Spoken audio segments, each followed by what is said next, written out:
If you are only making the minimum payment on any debt that you have, that is designed to keep you in debt. Let's talk about how to escape it. This is Financially Speaking. We're going from uncomfortable to in control, one episode at a time. So in your mind, you're thinking, oh, I can just make the minimum payment.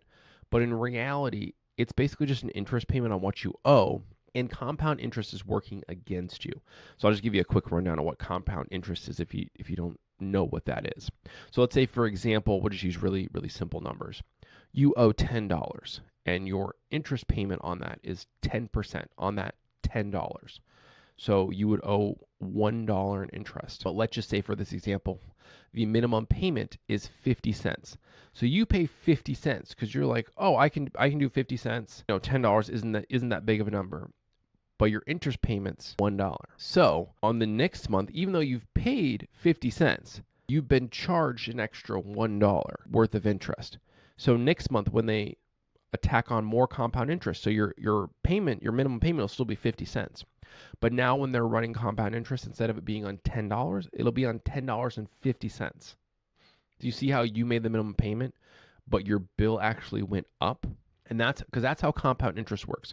So it works great when you're using it like in a high yield savings account or a CD or something that's working in your favor. But when it comes to debt and a credit card company or an auto loan or anything like that, it's working in the lender's favor, not your favor. So imagine if you were to apply that to, let's say $1,000 credit card balance, but the credit cards don't have a 10% interest rate.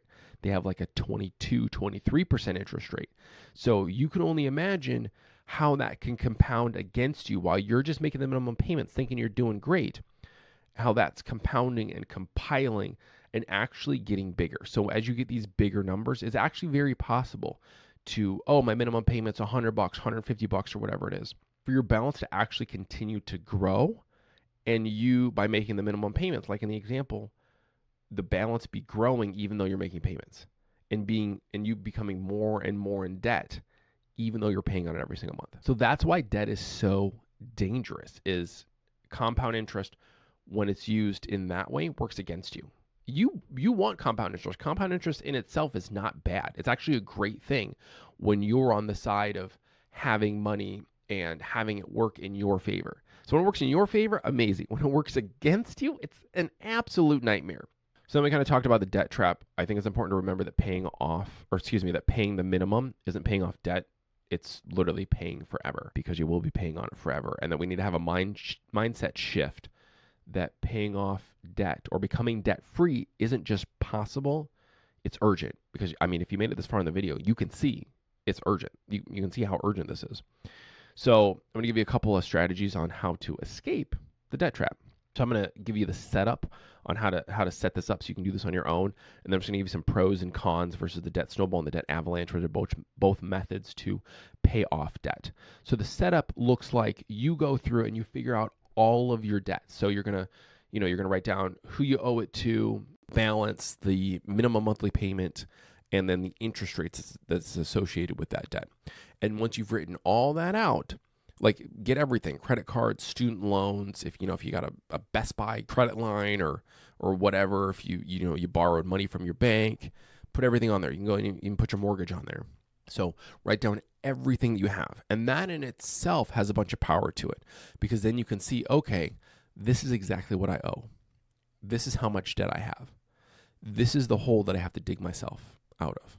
And once you have that, then you can start forming a plan. All right, so let's talk about the debt snowball. The debt snowball has a lot of psychological benefits, because the premise of that method to paying off debt is that you start with the smallest balance first and then move to the largest balance. And that's the order that you pay off your debt. So you would throw all of your money, your debt paying off money, to that smallest balance, still paying the minimum payments on all of the other debts. And then once, let's say you've got one that's $100, and then the next one's $500, and then $1,000, and it goes just on from there. Once you pay off that first $100 debt, all that $100 that you were paying to that debt goes to the next debt. So there's like a good psychological benefit that you're actually whittling away at the debt, even though it's like not that much. It's kind of like, I kind of like to equate it to like losing weight. That if you didn't see the scale move at all, you would probably give up and quit. But by paying off that first debt, even though it's small, you're seeing some kind of progress. So that's what I really like about the debt snowball, and I think is a really big benefit for a lot of people. But one thing is it doesn't make as much mathematical sense as the debt avalanche does. And the debt avalanche mathematically is better. I'm going to be honest with you. I think for most people, the debt snowball works better because there's that psychological boost and psychological benefit to it. I'm going to be honest, we use the debt snowball and I loved it. If we were in that situation where we had debt, I would do it again. I wouldn't do the debt avalanche, but I'll still tell you about the debt avalanche, and you can make your own decision. Maybe that'll work better for you and your family. So the debt avalanche is you list all of your debts, the highest interest rate to the lowest interest rate.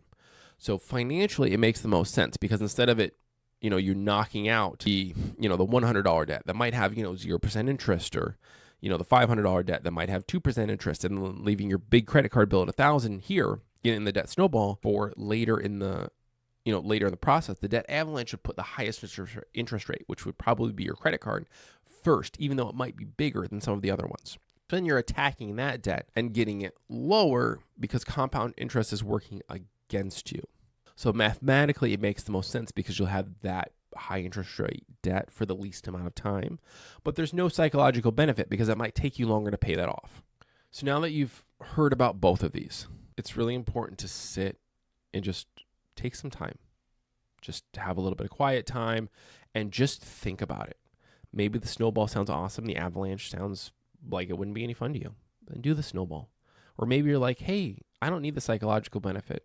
I just want to get this done as quick as possible and make the most financial sense. Do the avalanche. There's no right or wrong way. It's very circumstance dependent. What's your income? What's your debt level? What's your personality like? How on fire are you? You can even start, I'm going to start with a snowball. Knock out a couple small debts. And then through that, you might just become on fire for getting out of debt and seeing the vision of what your life looks like after your debt's gone and what doors that'll open for you. Okay, then switch to the avalanche. If you've got a couple months in on the snowball and it's not for you, switch to the avalanche.